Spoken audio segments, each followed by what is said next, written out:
Well, hello. Happy Thursday, everyone. It is 11:30, and Sheila's here. She'll join momentarily. She actually has a presentation later today, and so she'll be probably leaving early. Anyway, I hope you're all doing really great. It's been a good week so far. I think we're going to hit our mark with the tea room, but we'll talk about that. What else? Let us know what you're drinking. I'm checking to see that our internet is okay. Like I was having issues earlier, but I think we're fine. So let us start. Grab your cuppas, everyone. Tell me what you're drinking. God, I love this mug. My Be Kind. It's kind of a good reminder. I am drinking today. Uh, this is a Madagascar fine bourbon, lovingly picked by Lauren, who is working behind the bar today, and Lily's here and Vanessa. Chai is ready, by the way, so I'm not having chai this morning. But this is, like I said, Madagascar fine bourbon. There's no bourbon. It's just super nice and vanilla-y. So let's have a sip.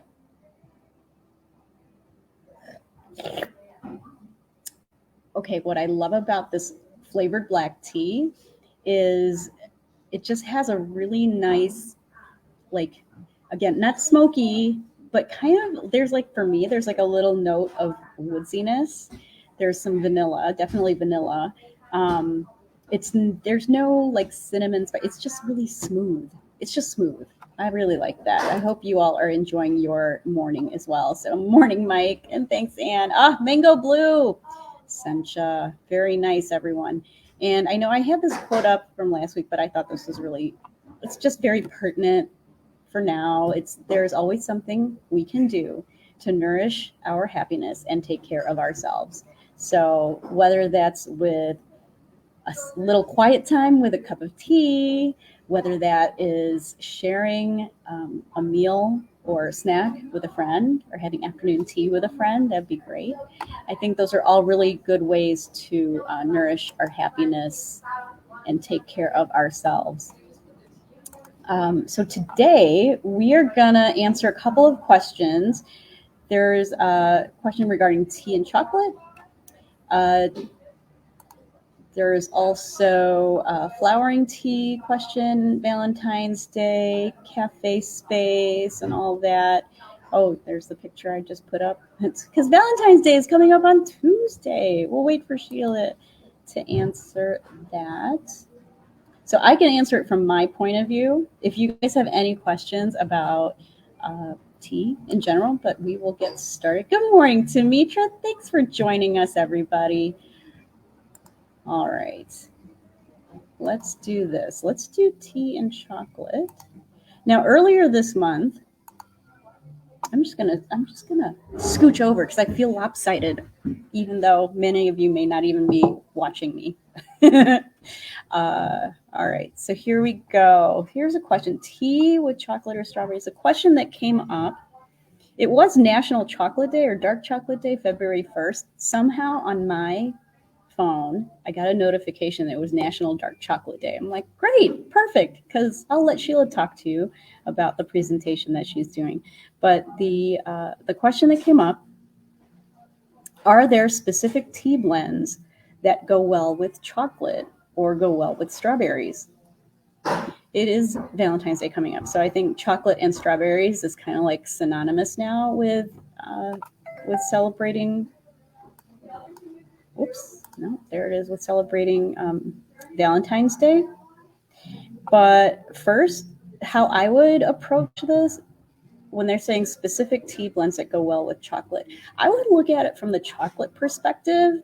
I mean, and I've done a virtual tea tasting with chocolate. I guess my question would be first is what type of chocolate? Start with the chocolate you have. I mean, it could be Hershey's. There's nothing wrong with Hershey's. I love it. I think as you go into more expensive or maybe more upscale chocolate, like say Vogue or Godiva's, or I know I'm like, these are probably more mainstream now. Ghirardelli chocolate's really good. What type of chocolate are you looking at or looking to have? So milk chocolate, dark chocolate, white chocolate. And if you know, white chocolate's not real chocolate, I think, because it's the milky part of it. But and then with dark chocolate, even there's the different percentages. When my daughter was really young, she really enjoyed like the 80% and above dark chocolate. It's hilarious. I thought this girl has very, oh, you forgot your tea, has discerning flavors. Lisa, that is such a great idea. Yes, matcha and dark chocolate. I am actually going to be baking this weekend my muddy waters cookie, and really it's matcha and devil's food or devil's chocolate cake mix.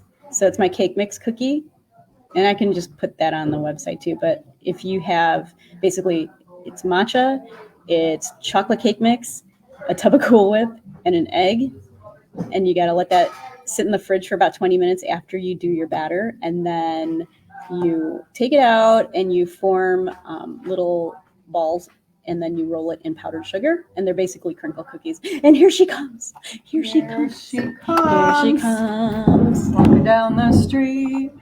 How are you? Hi, everyone. It's been so long. It's been such a long week. Hi, too. Hi, you. Oh. All right. So okay, wait. Should we like pause the chocolate? We had a little family drama. Yeah. Yeah. So my beloved Fred got a super bad staphylococcus, whatever they call it, infection throughout his blood, and spent 8 days with the fine people at Lutheran General Hospital. The fine folks. Got him home last night. Took him in Monday night. Came home a week ago Monday. Took him home last night, and I'm so glad you're home. I'm so glad. Fred, you gave us a fright. It was a fright. But you know what? You just take it one day at a time, and we're grateful that he's well and home and starting to regain his strength. I tell you, 8 days in the bed, you're not going to be able to move very much. No. So we're grateful. And we're grateful to all the nurses and doctors at Lutheran General who helped fight this infection. Oh my God, you should see how black and blue he is from like all the shots. Mm-hmm. So what happened was, when you get like a systemic infection, it really does wreak havoc on your system. So it popped him into an irregular heart rhythm. So we thought we'd have to address that, but by the grace of God, his heart popped back into normal sinus on its own. So that was one. It's like they would have to do that procedure where they go clear. Oh my gosh! And like shock his heart back. They didn't have to do that. I brought out the rosary beads. I mean, I have to, but I was just like, praying. What the heck? Mm-hmm. Oh. Yeah, so it was kind of, so this is the first time I've actually, like, I showed up here like a couple times for like 30 seconds, but this is the first, and I'm doing a speaking engagement today on the chocolate. Yep. And so I'm a little flustered in all directions. Thank God for tea. I'm telling you, thank God. Tea, one thing I learned about tea this week is that when I was at my most, because like you have to be strong for infirmed. You are in the mode of taking care of business. Right. And you have to be very focused and you have to be, kind and loving. And it's all very, because like you're dealing with your own like fear of the situation, and he's dealing with his mortality. And so I found that when I would make a cup of tea in the morning, and I was drinking a lot of Oriental Beauty because that's my go-to. And then when I was tired, I would start drinking pounding the English breakfast. But I really felt that it helped me just take a moment, be calm, focus on gratitude, be grateful that he's in the hospital, be grateful he's getting care, be grateful for my team here where I didn't have to worry about the store and all the customers will be well taken care of. And it was just over those morning cups of tea, I'm getting all wellage. I'm like, I really want pearl peace. Anyway, it helped to center and focus me. So tea is more than just a beverage. It is life's elixir. Wow, that's going on the t-shirt now. But not a shirt. Life's elixir. So anyway, yeah. So I'm glad to be back. And in exactly 20 minutes, I'm going to be flying out the door to get to this tea presentation. Yes, she will. So anyway, let's go back to where you were. Oh, look. Okay. Yes. Welcome home. Welcome home. You guys welcome are so back. Lovely. Thank you. Yes. Oh my God, this chai is so good. I heard it was. I haven't had chai yet because they were in. I started with Madagascar fine bourbon. Ooh, that's a good one. Lauren's so sweet. She's like, Julie, would you like a tea? But I was like handling some stuff here, and I'm like, yeah, I don't know what I want. And then she's like, I'm feeling this. I'm like, we should do a Lauren's pick. Yeah, Lauren's pick on Thursdays. That'd be great. Lauren, pick. what are you sensing for What us? is she sensing? Anyway, yeah, we'll go back to. Sorry about the end. Oh no! Don't be. So the question was.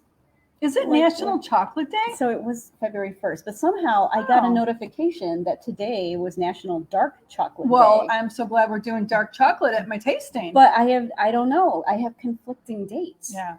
I think it's just made up anyway. It's fine. You know what? It should just be chocolate month. Chocolate year. 365 days of, you know what? I can't eat dark chocolate. Is it the percentage? Wretched heartburn. Yes. Wretched heartburn. Doesn't it have tannins also? I don't know. Something. It has a lot of caffeine. Yes. I read 3 ounces of dark chocolate. I think it's like the 75 or and 70 and up. 70 and up has 50 milligrams of 3 ounces has 50 milligrams of caffeine. Well, no wonder I got so revved up. Doing the chocolate. I'm like, I thought it was the sugar. It's actually the chocolate, but that makes sense. Oh, but I saw something really funny. Because some people just don't. You got to learn about chocolate the way you learn about other things like tea. Mm-hmm. I saw. So in my class for today, I was using that Choco Love. Yes. You had introduced me to that, so I was using the dark chocolate from that, and it said dairy free. Like it put it like in a special call out. Okay. There's no milk in dark chocolate. Yeah. And I thought, well, of course it's dairy free. But people think chocolate and milk go together. And then a lot of gluten free. I'm like, what do y'all think chocolate comes from? Oh yeah, this one's gluten free. You can eat it. Okay. Well, who knows? Who knows anymore? Because of all the additives that kind of go in, right? Well, it's pretty simple with chocolate. It's cocoa and sugar, vanilla for dark chocolate. It's very simple. Or for milk chocolate, is cream and sugar and cocoa. Yes. And cocoa solids. I love it. Chocolate infinity. Chocolate. Oh my goodness. Oops, sorry.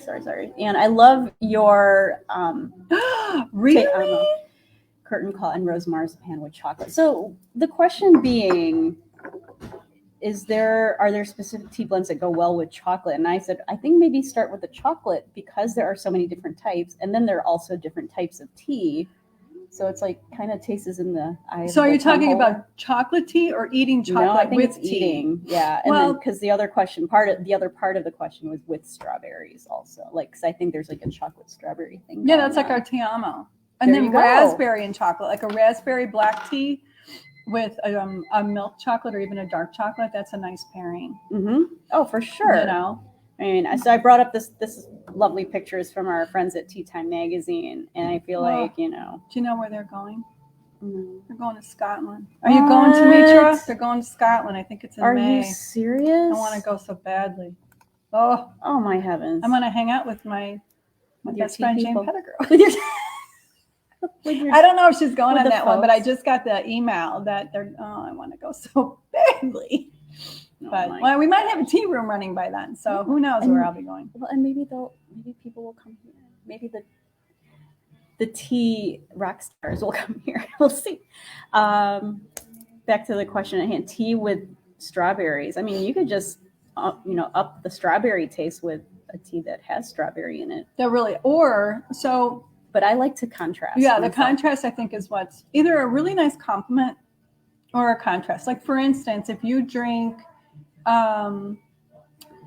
like the brisk Ceylon, if you have like for our tasting today, we're going to be doing a milk chocolate with that because then like a Ceylon is like a really nice tea to add milk to. So when you like take a sip of the chocolate to warm your or sip of the tea to warm your palate, and then a bite of the chocolate, it's almost like you put cream in your tea. Nice. That's really nice. And I can see where milk in the tea, and then the strawberry has a tartness, and so that kind of, now it all blends so well together. I mean, like strawberries and cream, right? That's exactly. A thing. That's a thing. So if you're local and you happen to go to our local Trader Joe's, they have these like heart-shaped shortbread cookies with the jam in it. Oh. I mean, and they're hefty cookies, but we like a hefty. We like a cookie with some heft. With some heft. I mean, so it's like it's about the size of, if you're watching, it's the size of those, but they're like twice as thick. Ooh. So it's almost like double decker. I'm like, okay, that's awesome. Let's have some cookie with jam. It's all good. Cookie with jam, that's perfect. That's almost like being at afternoon tea and having a scone with jam. Right? I feel like this is good inspiration. I know we won't have the floweriness, but it'll be fine. We're going to have all kinds of beautiful things in that tea room. Absolutely. In fact, this is just not our style. Chef Jeff, or he prefers Chef Sheila.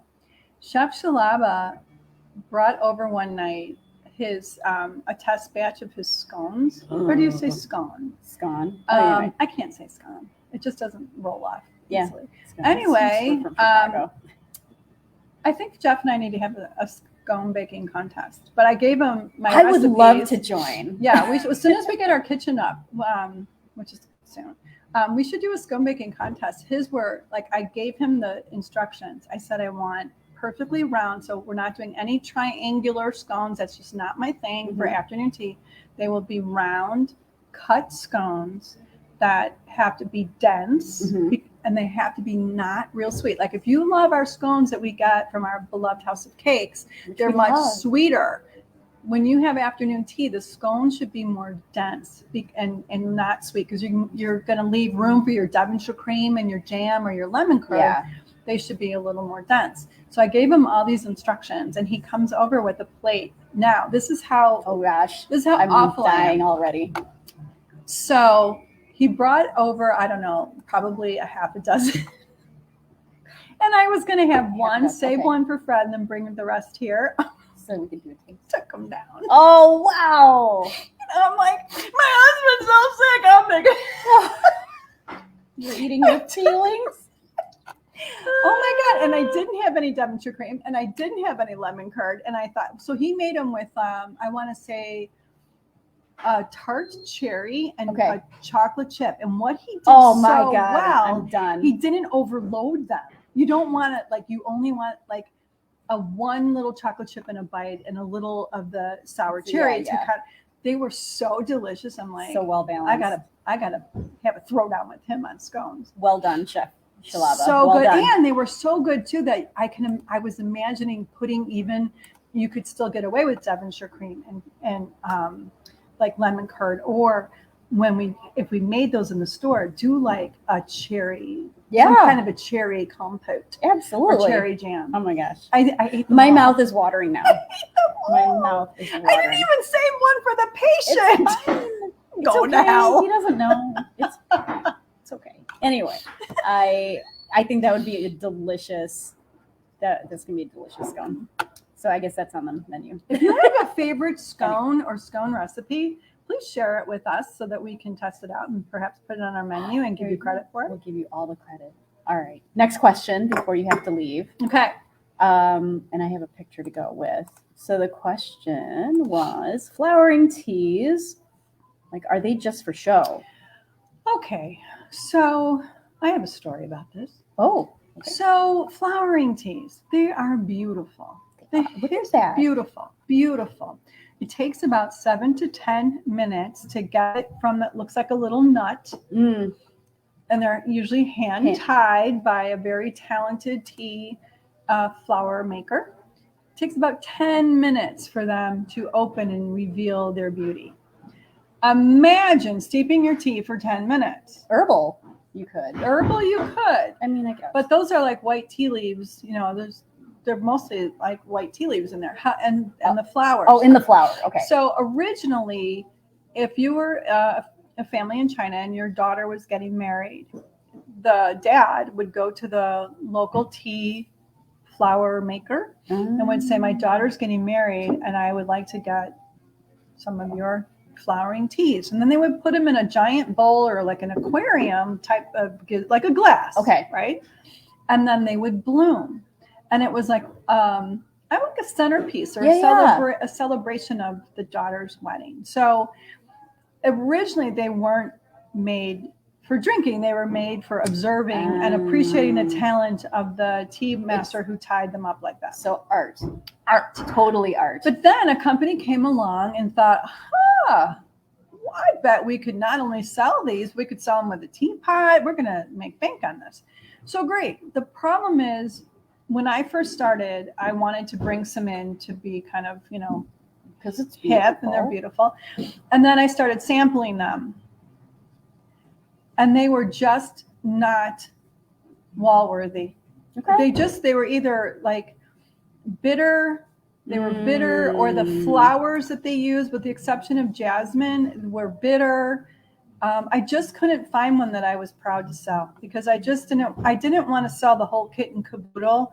And then you go home and make the tea, and then you drink it and you're like, well, wow, this isn't very good. Right. And you're disappointed. And no, I don't know. I've been here 15 years. And I haven't carried them since like day one, but I don't know if that has changed to where now there's a market for them, where they not only tie them to be a beautiful presentation in the teapot, but they also taste just as lovely. So I haven't researched them, because I was always disappointed whenever I tried some. So if you've tried flowering teas that you think are delightful and delicious and beautiful, I would love to be educated on that. I know. I did very little research on this last night. Because again, I think when you first opened, and I might have had one, not necessarily from here, but I'm like, okay, I had some flowering tea, and it was very small. It opened up, it was great, but then it was kind of flavorless. So one, I probably didn't steep it long enough. And two, it probably really wasn't meant for drinking. But what I've seen last night, I mean, there's like more innovation in the product, which is fine. And I think like it's probably about time to maybe revisit it again. I would love to revisit. Mike said he has some in a drawer right now. So yeah, I would love. I think that would just be beautiful. I'm actually thinking if you put a tablespoon, I think, of vinegar in the pot, it'll keep the flowers for a week. And I thought, wouldn't that be a pretty centerpiece? Yeah. That you would have a flat. Well, we don't have room on our tables for centerpieces because we have a tier. But I thought maybe that would be quite lovely. Or maybe up on our display area we could do something. When I'm zhuzhing the windows. Yeah, I like your window zhuzh, by the way. I'm not done. I'll do the other side. We got all sorts of ideas. But I could see rose. I mean, that's a really typical flower to put in teas. So we'll see.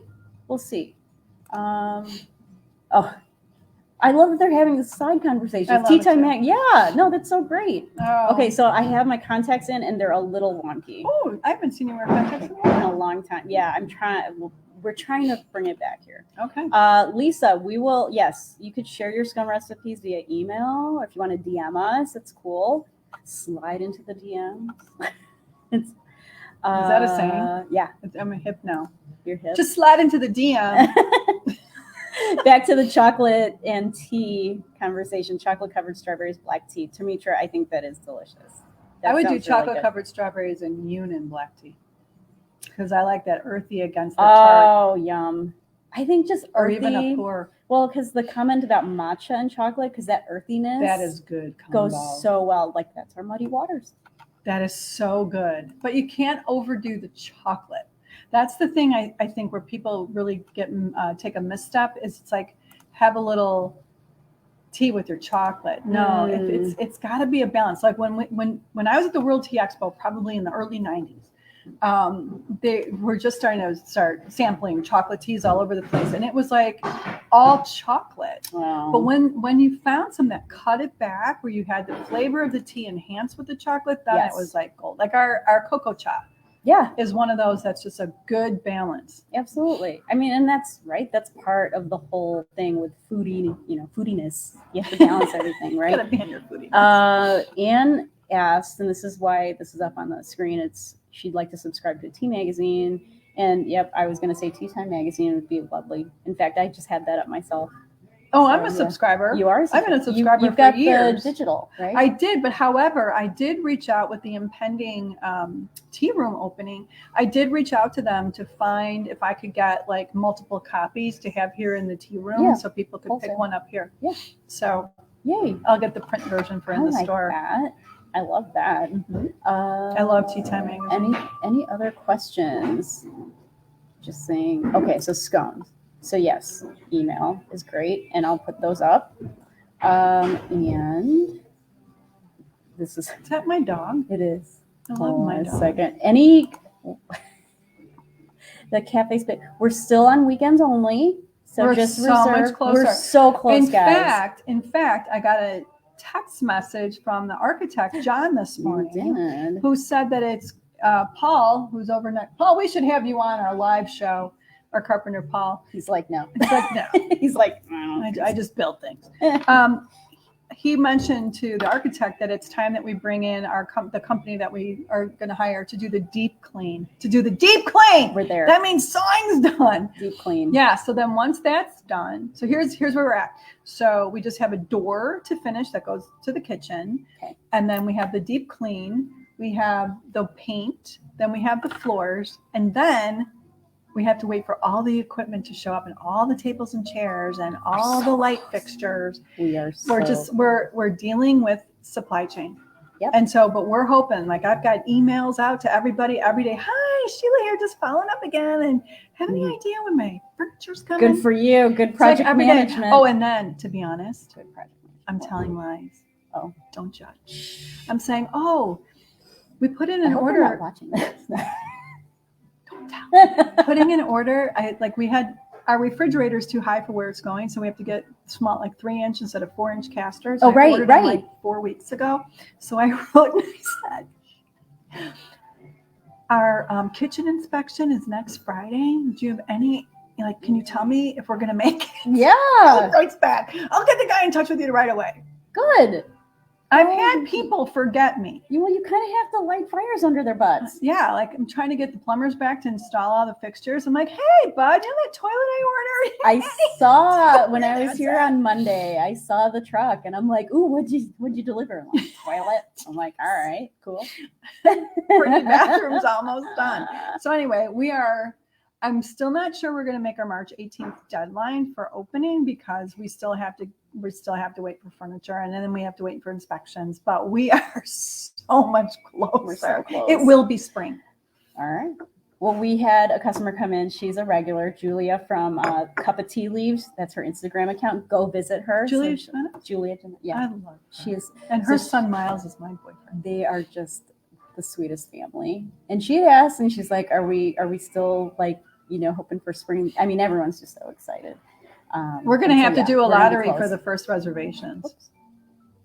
So 2-minute warning. So she had asked, and we're there. We're almost there. Seating's on weekends only still, just because it's still a construction site and it's noisy. And Paul, I think he's done with everything. That's my Maggie. That's my Maggie. Yeah, it's just before we leave. I just want to make sure that gets up there. So Maggie is my 8-year-old German Shepherd that we adopted during COVID, and she was 6. So this is February is our 2-year anniversary with our Maggie, and she is the best. But Fred, she's Fred's girl. Okay. And when he came home from the hospital on Tuesday, I'm sure I made him sit down, and then I let her out of her crate, and you should have seen her full on hug, licking his face. She was just like, "Oh my God, he's back!" Because Fred's very routine. Yeah, up before 7, dinner or breakfast outside, and she's like, "Wait, Fred, why don't you get up and take care of me?" Yep. So yeah, she is such a beautiful, beautiful shepherd. We love our Maggie. Maggie needs her own Instagram. Okay. Maggie does need her own Instagram. She is a nut. And thanks to our dog walker, Karina. Yes. Because she really helped us out when I had to be at the hospital so much. And Lily too. Lily came and played with Maggie, and everyone was just so great. Anne also has Lane and Lucy, 2 Germans. Awesome. Do not love German shepherds. So good. Very also hairy. cannot wait. I know we're all. So here's what's coming up. I will need to make a scheduled appointment with Chef Sheila so I can take pictures of his goodies. We're going to start pumping those out. What else? Pictures everywhere. Pictures everywhere, and so we're going to do that. We have a lot. Like we're almost is it punch list? We're almost a punch list. Yes, it is punch list. Once you get your inspections, then you'll have that punch list, and then you'll do the owner's punch list so that everything looks spiffy. And then the deep clean is coming out. The deep clean. Furniture will come in, and then you'll clean again. They're probably gonna have to keep changing their vacuum bags because they're gonna fill up with all the dust. I know. It'll be so great to just breathe fresh air again, right? But it's coming. It's coming, and it's gonna be. Mike. It's gonna be wonderful. I belong to a tea room mastermind group. I don't know if mastermind's the right room, but it's a wonderful group, and they have been so great with their information on being a successful tea room operator and having a successful tea room for your customer experience. And their information is so great. But what I really want to, who I want to hear from are our customers. Like Tamitra, you've had numerous afternoon tea experiences. If you've gone to afternoon tea a lot, I would really love to hear, like, I put this out in the tea room group, and it's like, what is the one thing, the one thing, the one major expectation you have when you go for afternoon tea? And I'd love to know that from our customers, just to make sure that I have this whole vision in my head, just to make sure it's on the right track. Yeah. Like, we're going to be simple elegance. Yes. So it's not going to be real girly, and it's just simple elegance with beautiful food. But I just want to make sure that everything will be served on the tier, because the tier kind of says tea. Yeah. But just what is it? Like, we're still trying to figure out. They're not like huge meals. No, it's a snack. Right. It's a snack between lunch and dinner.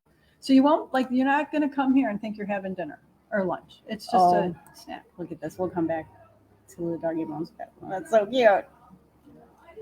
That's so cute. You know what? One of my friends in my independent retailer group owns a doggy bakery in Downers Grove, Illinois. Well, there you go. I'm like, I have a recipe for doggy snickerdoodles. That's awesome. You don't have a dog. It was for my sister-in-law's dog. Okay. There you go. Anyway, we will. I think we are good with that. Awesome. So we'll get some feedback also. I know the vision's there. The vision's out there. The vision's there. We're making it. We're getting close. So you need to go. It is 12 o'clock. I know. I have to go for my speaking engagement. Good job. Everyone, yay! All right, guys. Have a great weekend. Have a great week. Drink good tea. And happy Valentine's Day to everybody. And we'll be back next Thursday. And what's Valentine's Day? On Tuesday. Oh my gosh. Happy Valentine's Day. Share the love. Yes. With a cup of tea. Yeah, we'll be open because it's Tuesday. We'll close on the 13th.